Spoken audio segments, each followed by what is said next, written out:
Al-hubbu huwa muwata'atul qalbi li muradir rabbi. Cinta itu adalah muwata'atul qalbi. Muwata'ah itu bermakna muwafaqah, berkesesuaiannya hati li muradir rabbi, untuk kehendak Tuhan. Saya dipanggil oleh saya dan saya mengucapkan selamat datang wahai saya. Jadi sebelum mencintai Allah, seseorang yang mukallaf, seorang yang beriman seperti umat Islam pada umumnya, ibadah tidak lain merupakan satu beban.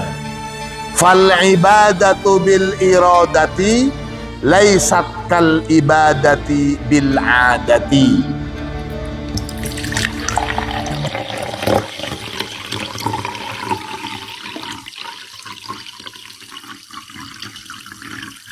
Dan ketika karena ada al-musyrikuna, siapa kaum musyrik, yufarrikuna, memilah-milah siapa kaum musyrik, al-quwatal mu'thirah, pada kekuatan al-mu'thirah yang bisa mempengaruhi, itu fil kauni, di alam semesta ini, ala alihatihim, mereka membagikan pada Tuhan-Tuhan mereka.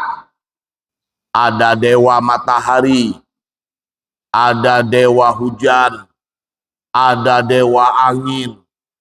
Jadi kaum musyrik itu membagi kekuatan dewa angin. Ada dewa yang menghancurkan, ada dewa laut, dewa sungai, dan seterusnya. Jadi mereka membagikan kekuatan alam semesta ini sesuai julukan dewa-dewa mereka. Ini kaum musyrikin. Fa innahum yaumal qiyamah, maka sesungguhnya mereka kaum musyrikin itu yaumal qiyamati, pada hari kiamat, ya'lamuna, mengetahui siapa mereka, annal mustahiqqo lil quwwati kulliha, bahwasanya yang memiliki semua kekuatan itu huwallahu ta'ala, adalah Allah subhanahu wa ta'ala.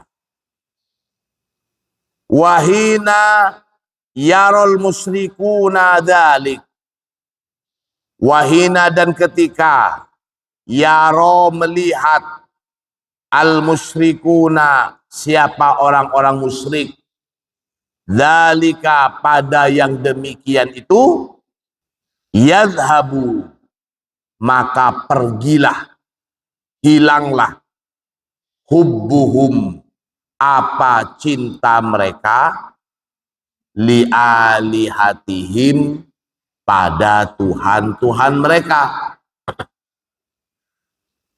Sekarang mereka menyembah, menuhankan berhala-berhala.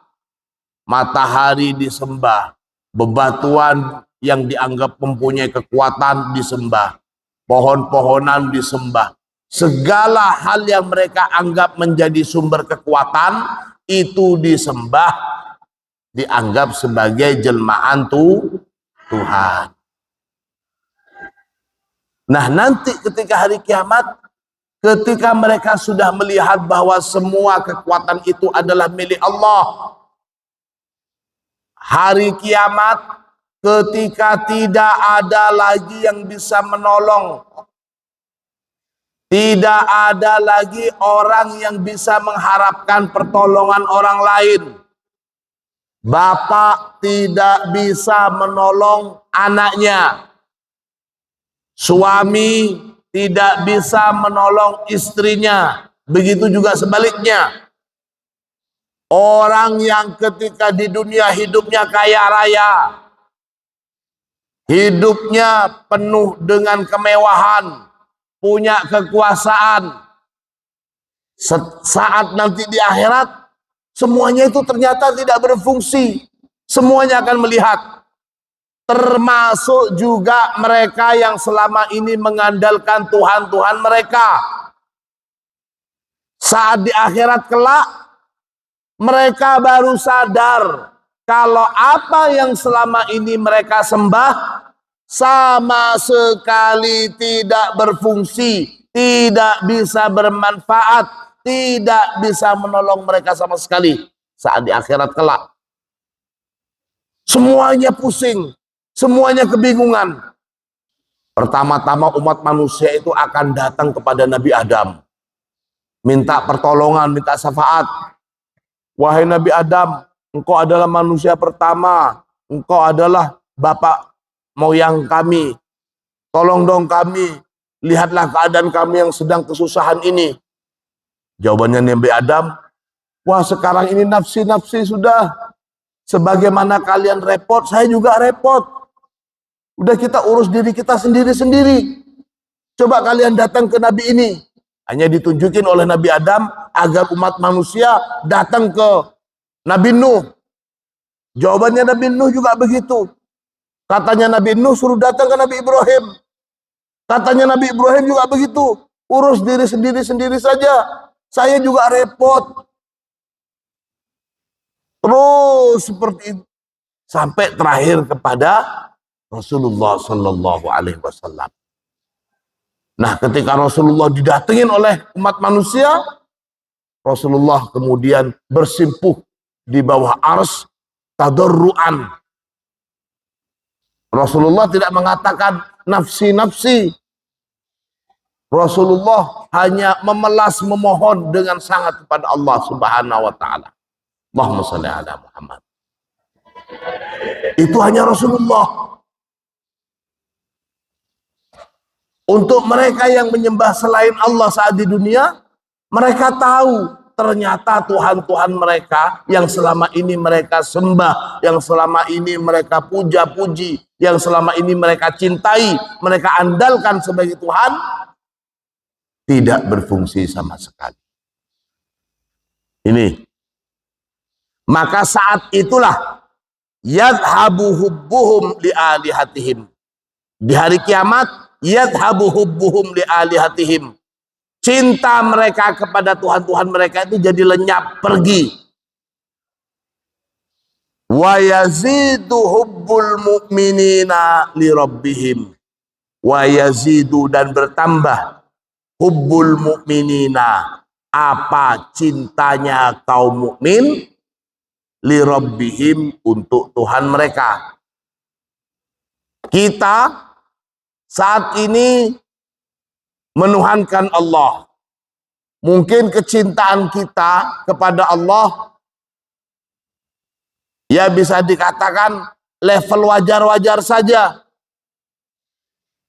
Kita masih sering sekali terkalahkan kecintaan kita dengan hal-hal yang sesaat. Cinta kita kepada Allah sering sekali dikalahkan dengan rasa kantuk. Itu berarti menandakan kurang cinta. Cinta kita kepada Allah sering kali dikalahkan dengan sesuatu yang sepele.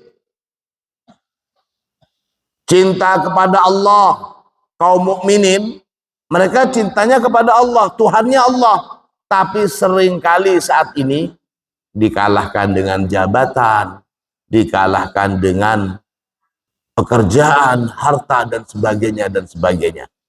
Itu di dunia. Nanti di akhirat wa yazidu hubbul mu'minina li rabbihim. Maka cintanya kaum mukminin setelah tahu bahwa hartanya enggak berfungsi, orang yang selama ini mereka cintai di dunia ternyata enggak bisa berbuat apa-apa di akhirat. Ternyata Allah yang selama ini disepelekan cintanya, diberi cinta ala kadarnya oleh kaum mukminin, ternyata Allah satu-satunya yang mempunyai kekuatan yang bisa memberikan pertolongan di akhir zaman. Itu maksudnya wa yazidu hubbul mu'minina li rabbihim fahubbuhum lahu ta'ala. Maka adapun cintanya kaum mukminin lahu ta'ala kepada Allah Subhanahu wa taala, asyaddu wa aqwa wa adwam, lebih dahsyat, lebih kuat, dan lebih permanen, lebih kekal. Al-hubbu huwa muwata'atul qalbi li muradir rabbi. Apa sebenarnya cinta itu? Cinta itu adalah muwata'atul qalbi. Muwata'ah itu bermakna muwafaqah, berkesesuaiannya hati li muradir rabbi, untuk kehendak Tuhan. Orang itu kalau mengerjakan sesuatu yang salah, melakukan pelanggaran, sedikit banyak hatinya pasti tidak tenang. Gini apa betul? Sedikit banyak hatinya ada was-was, ada kekhawatiran. Hati kecil kita ketika kita maaf melakukan satu pelanggaran, ada kewaswasan dan ada kekhawatiran yang bikin tidak tenang. Karena memang sejatinya hati itu sesuainya hati dengan kehendak Allah Subhanahu wa taala. Wahwa, dan adapun cinta itu mailun daimun biqalbin haimin. Cinta itu merupakan mailun daim, satu kecondongan daim yang permanen, biqalbin, pada hati, haimin, yang merasakan luapan cinta. Qalbun haimun, hati yang penuh dengan luapan cinta. Cinta yang teramat sangat gitu. Jadi mau makan ingat kekasih, mau tidur ingat si dia, mau mandi ingat si dia. Jadi hatinya itu dipenuhi dengan luapan cinta. Itu maksudnya. Itu cinta sesama. Apalagi ketika sudah bisa merasakan cintanya Sang Maha Indah, Sang Maha Penguasa, Sang Maha segalanya. Ini maksudnya. Fal muhibbu laisa li ghairi mahbubihi sultan ala qalbi. Fal muhibbu, maka adapun pencinta itu laisa li ghairi mahbubihi sultan, tidak adalah pada selain kekasihnya itu sultan yang menguasai itu ala qalbihi, pada dirinya. Artinya seorang pencinta itu dia hanya bisa takluk dan tunduk kepada orang yang dikasihani, kepada orang yang dicintainya. Bahkan kalau gambarannya orang tua itu sudah nggak didengar lagi. Sudah nak, calon kamu tuh matanya nggak ada. Kalau cinta, jangankan matanya nggak ada, kelihatan seperti timun pun nggak ada kakinya, nggak ada masalah kalau cinta. Tapi kalau cintanya sekedar cinta monyet, dilihat lama-lamaan ketika balik, oh iya seperti monyet. Nah, di sini kaitannya antara cintanya seorang hamba kepada Allah Subhanahu wa ta'ala. Awwalu musyahadatil muhibbi li habibihi, adapun persaksian pertama dari seorang pencinta li habibihi, kepada kekasihnya, tuhdisu sukron wadahsyan.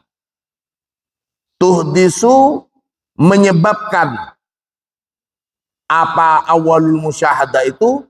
Sukron, mabuknya sang kekasih, mabuk terlena karena cinta, wadahsyan, dan mengakibatkan kaget, kagum yang luar biasa. seorang hamba yang sudah betul-betul merasakan musyahadah, menyaksikan kemahaindahan Allah begitu, dia itu terlena seperti orang yang mabuk. Fi sirril muhibbi, dia takjub, kagum pada rahasia pencinta. Natijun an fuj'ati dhuhuril jamali. Semua itu merupakan natijun, hasil atau yang timbul fuj'ata dhuhuril jamal, yang timbul secara mendadak saat tampaknya kemahaindahan Allah Subhanahu wa ta'ala. Ini fuj'ati duhuril jamal. Wahadad dahsyu, dan adapun kekaguman ini yahjubu, menghijabi, menutupi, menjadi hijab apa kekaguman hu pada seorang kekasih itu an musyahadati hadal jamali, pada penyaksian hakikat keindahan itu sendiri. Faida takarraratil musyahadah, faida maka jika takarrarat, berulang-ulang, al musyahadatu apa persaksian ini, ista'nasal muhibbu bihabibihi, ista'nasa maka menjadi jinak, al muhibbu siapa pencinta, bihabibihi dengan kekasihnya, biliqaihi wa wisolihi dengan perjumpaan dengannya, wa wisolihi dan bisa bersambung dengan kekasihnya. Fathabata haluhu, fathabata maka menjadi jejak, menjadi tetap, haluhu apa keadaan sang pencinta itu, watana ama dan merasakan nikmat, bimusyahadatil jamali dengan menyaksikan kemahaindahan Allah Subhanahu wa ta'ala. Ini adalah kondisi tentang seorang salik yang baru tersingkap hijab selama ini. Dia baru menyaksikan kemahaindahan Allah, sudah difutuh hatinya oleh Allah. Orang seperti ini karena kaget melihat kemahaindahan Allah hingga dia lupa melihat keindahan itu sendiri. Dia kaget, jiwanya kaget. Karenanya orang-orang yang baru terfutuh, tersingkap dari asrul ini, dia kelihatannya seperti orang yang gak waras, bicara sendiri, kemudian sudah gak ngurus lingkungan. Ini ciri-ciri awal seseorang terfutuh. Dia kaget hingga lupa melihat keindahan itu sendiri. Kisah model Siti Jenar sampai dihukum sama wali-wali yang lain itu dihukum mati. Kenapa? Karena kalau Siti Jenar ini mengungkapkan apa yang dia rasakan, dan karena sudah sering mengungkapkan, supaya terus-terusan artinya tidak difaham salah oleh umat, maka wali-wali Songo ini menghukum Syekh Siti Jenar dengan hukuman mati. Yaitu orang yang merasakan kagum dan apa bahasanya? Kaget dengan keindahan, kemahaindahan Tuhan. Hingga lupa melihat keindahan itu sendiri. Itu.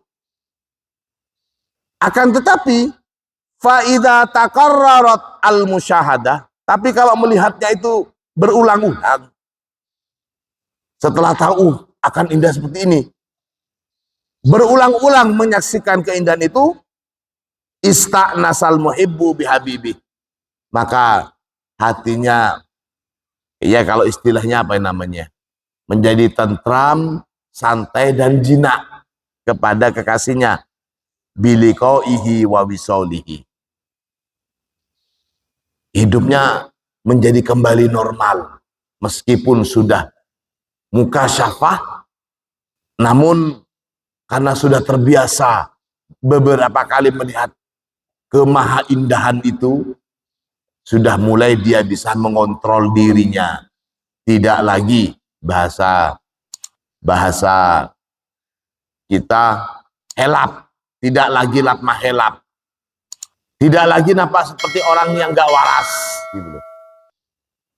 Karena sudah terbiasa, sudah bisa mengontrol dirinya sendiri. Ini yang dimaksud dengan fasabata haluhu wa tana'ama bimusyahadatil jamal. Fayumituhum, maka mematikan hum pada mereka Allahu Ta'ala, siapa Allah Ta'ala, bil haibati wal jalal, bil haibati dengan kemuliaan, wal jalali dan keagungan. Fayufni, maka menafikan, fayufni maka mentiadakan, begitu. Siapa Allah? Him pada mereka.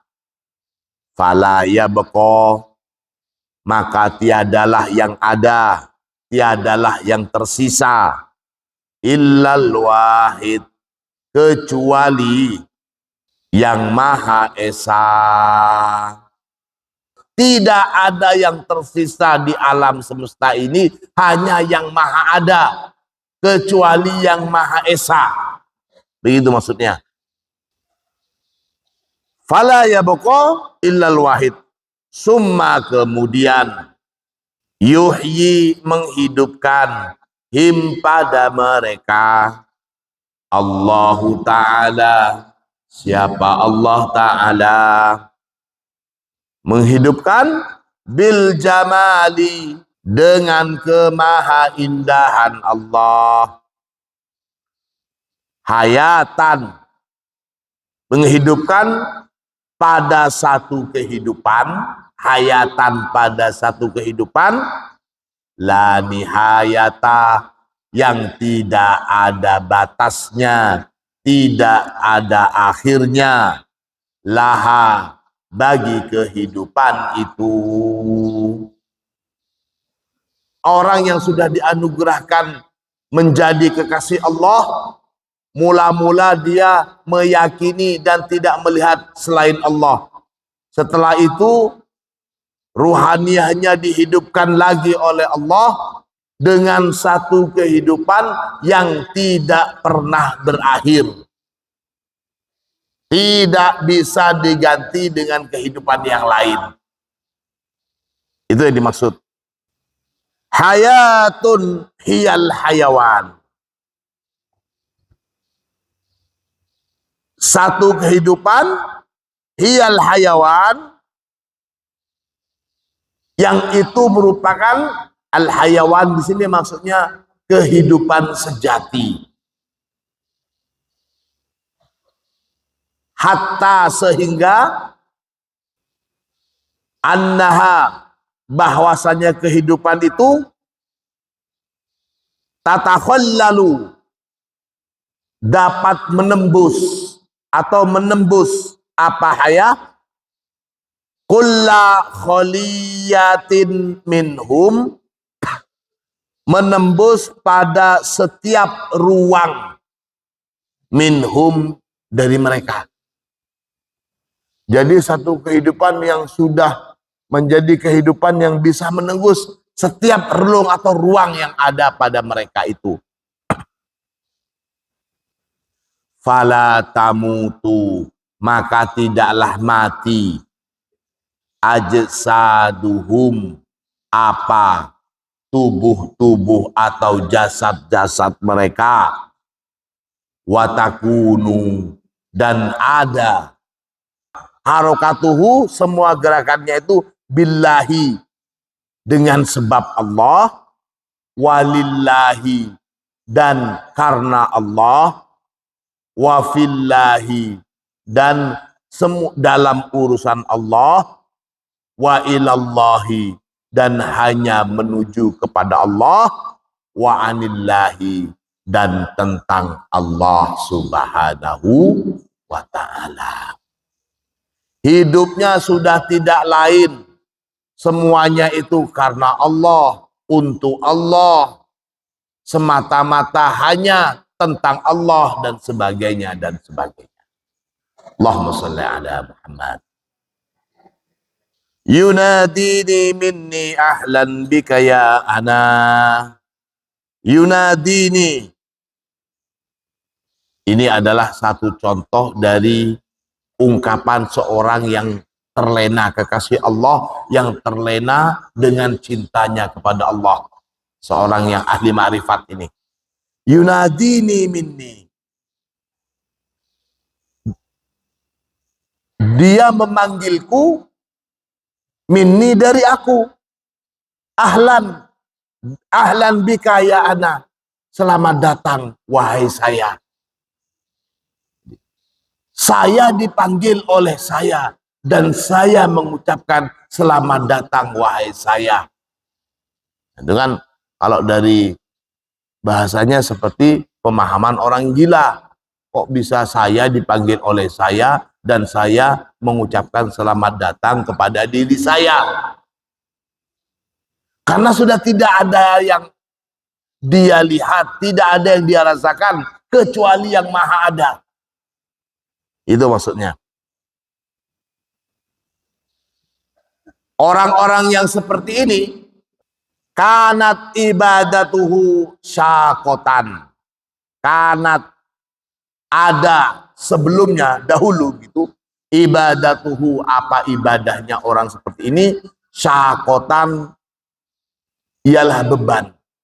Jadi sebelum mencintai Allah, seseorang yang mukallaf, seorang yang beriman, seperti umat Islam pada umumnya, ibadah tidak lain merupakan satu beban. Wat taklif sakilah. Taklif itu juga merupakan sakilah, terasa berat. Enak-enak tidur, harus dibangunin sholat subuh. Siang-siang masih nyenyak-nyenyaknya tidur, harus dibangunin untuk siap-siap sholat asar. Sore-sore masih lagi enaknya beraktivitas, olahraga dan lain sebagainya. Harus melaksanakan sholat maghrib. Capek-capek ngumpulin uang, kerja keras. Ketika sudah banyak uangnya, wajib mengeluarkan zakat. Harus haji. Harus memberikan sedekah. Enak-enak makan. Ternyata ada kewajiban puasa. Jadi bagi seorang mukmin, bagi seorang muslim pada umumnya, ibadah tidak lain merupakan beban. Amalan, adapun saat ini ketika seseorang sudah mendapatkan anugerah kecintaan menjadi kekasih Allah itu, falaha, maka di dalam ibadah itu ta'mun jadidun fi ghayatil ladzati, terdapat kenikmatan baru yang begitu terasa sangat nikmat sekali. Kalau dulu mau sholat saat masih mukmin biasa, saat masih menjadi seorang muslim yang awam, sholat itu terasa capek sekali. 5 menit itu sudah terasa kelamaan. Namun setelah menjadi kekasih Allah, dianugerahi oleh Allah menjadi kekasihnya, maka terasa ada rasa baru dalam ibadahnya itu. Satu kenikmatan yang tiada tara begitu dirasakan oleh kekasih Allah ini. Jadi nikmat sekali. Idla tu'addu taklifan. Karena itu sudah tidak lagi dianggap sebagai beban. Bal sorot tasrifan, akan tetapi sorot ada apa ibadah itu tasrifan, dianggap sebagai satu kemuliaan, satu penghargaan yang luar biasa. Alhamdulillah, saya diberikan kewajiban oleh Allah untuk sholat. Ini penghargaan yang tidak bisa disepelekan. Alhamdulillah, saya termasuk dipilih oleh Allah untuk menjadi golongan orang-orang yang berusaha untuk menjaga kitab Allah, yakni Al-Quran. Dianggap sebagai kemuliaan. Kalau masih menganggap ngafalin Al-Quran deres sebagai beban, wajar. Tapi kita berdoa, mudah-mudahan santri Al-Munawariyah bisa segera merasakan bahwa menjadi seorang hafid dan menjadi seorang hafidoh itu adalah satu kemuliaan.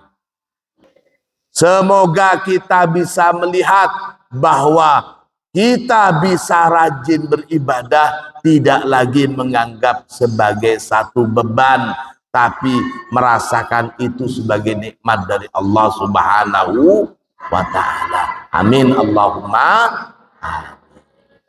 Jadi orang yang sudah bisa merasakan nikmatnya beribadah dan tidak lagi menganggap ibadah sebagai beban, itu orang tersebut haitsu ya'budullaha ta'ala nafsuhu binafsihi. Haitsu sekiranya ya'budu menyembah Allah Ta'ala pada Allah Subhanahu wa Ta'ala, nafsuhu, siapa diri si muhibbun ini, binafsihi, dengan kehendak atau sebab dirinya. Jadi betul-betul karena cinta dalam beribadah.